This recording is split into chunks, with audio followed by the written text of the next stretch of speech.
ketika seorang bocah laki-laki mengalami sesuatu yang tak seharusnya ia alami, dikarenakan berbagai macam konflik di keluarganya dan teman perempuannya. Hingga akhirnya, bocah ini nekat melakukan hal yang tak seharusnya bocah itu lakukan. Film yang berjudul Memories of Summer yang dirilis pada tahun 2016 yang lalu akan menceritakan kisahnya. Berlatar belakang pada tahun 1970-an, di desa kecil seorang bocah laki-laki, kita panggil saja Agus, tinggal bersama ibunya. Hubungan di antara mereka sangat akrab. Hari-hari mereka lalui bersama, sementara ayahnya bekerja jauh dari mereka. Mungkin dia bisa pulang 3 bulan sekali. Ibu dan anak ini bagaikan dua sejoli. Apa-apa pasti mereka lakukan bersama. Main bersama, olahraga bersama, main catur, dan lainnya. Bagaikan kekasih. Hampir tak ada yang memisahkan mereka.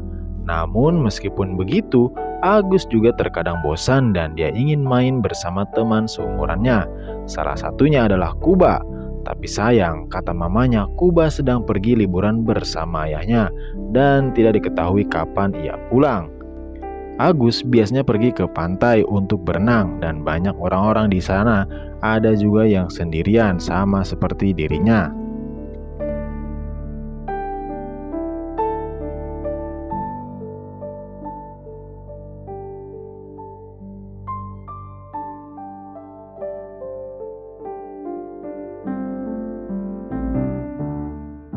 Sampai suatu malam Agus melihat ibunya sedang berdandan layaknya orang yang mau ngedate sama lelaki atau mau main dengan seorang pria dewasa.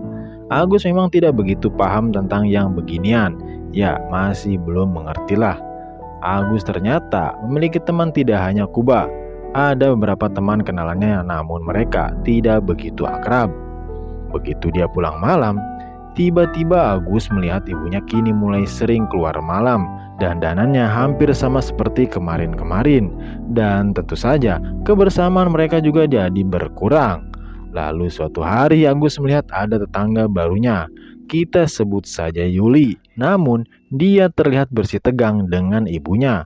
Mukanya cembetut seolah-olah habis ditagih pinjol. Agus juga takut kalau suatu nanti apa yang dialami Yuli akan terjadi padanya. Jadi Agus mencoba menguji kesabaran ibunya. Dia sengaja menumpahkan gelas limun ke bajunya hingga membuat ibunya marah dan kesal. Tapi hal itu tidak berlangsung lama. Karena malamnya ketika ibunya pulang dari jalan, mereka berbaikan lagi sambil memperlihatkan baju barunya. Namun tetap saja Agus merasa hubungan dengan ibunya mulai renggang. Bahkan Agus diam-diam mengikuti ibunya dari kejauhan. Lalu dia berhenti karena terlalu jauh. Hingga suatu pagi, kala itu Agus dikejutkan oleh Yuli. Tiba-tiba dia ngajak ngobrol dan ngajak jalan-jalan. Akhirnya Agus mengajak pergi ke tempat andalannya di sebuah lokasi danau yang tidak pernah terjamah.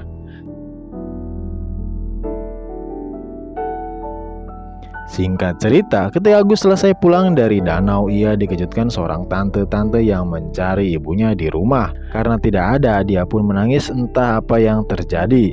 Agus berusaha memberikan minuman namun ditumpahkannya. Setelah itu dia pergi. Hubungan Agus dan ibunya makin hari makin jauh dan membuat Agus sedih. Agus tidak hanya sampai di situ.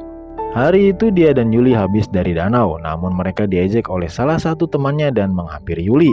Mereka menyakiti Yuli, namun Agus tidak bisa berbuat apa-apa. Belum lagi malam itu Agus diam-diam melihat Yuli bersama teman-temannya. Dan itu dia lagi digabrut oleh temannya Yuli. Waduh, makin kesini Agus makin tidak punya teman dan sama ibunya ia mulai renggang. Kuba juga tidak kunjung pulang dan sekarang Yuli meninggalkannya dan lebih memilih bercocok tanam dengan temannya. Hingga suatu malam ibunya kembali dalam keadaan menangis. Apa yang terjadi? Dan esok harinya dia juga menemukan Yuli menangis. Dari sini Agus benar-benar kesal. Bahkan dia meminta Yuli untuk menjauhinya sambil berkata kalau Yuli adalah wanita yang gampangan. Tentu saja Yuli sedih. Belum lagi ibunya Agus terlihat pasrah dan lemas seperti orang yang habis putus cinta. Tidak mau makan, tidak mau mandi, tidak mau bicara. Sampai suatu malam, datanglah ayahnya Agus. Agus sangat senang karena bisa berkumpul kembali menjadi satu keluarga yang utuh. Agus dibelikan catur baru, ibunya dibelikan baju dan mereka pergi ke komedi puter bermain dan bersenang-senang, layaknya sebuah keluarga konvensional pada umumnya. Lalu di sana Agus juga bertemu salah satu temannya bersama mamanya. Mamanya itu ternyata orang yang pernah ke rumah sambil nangis-nangis.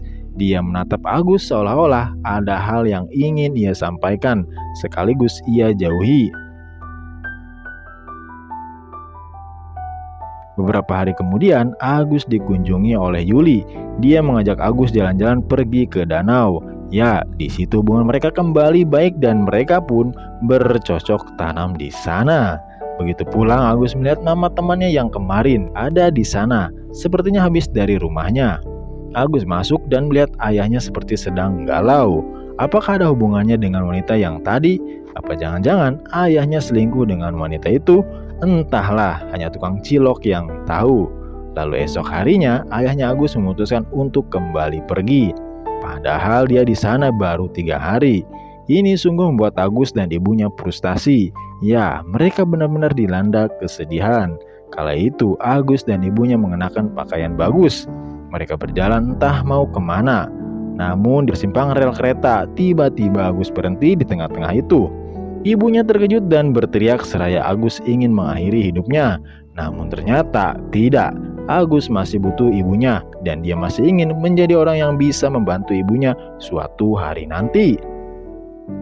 Tamat ending yang sangat mengagus sedihkan.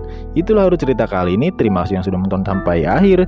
Jangan lupa like, share, komen, dan subscribe. Sampai jumpa di video berikutnya. Cerah.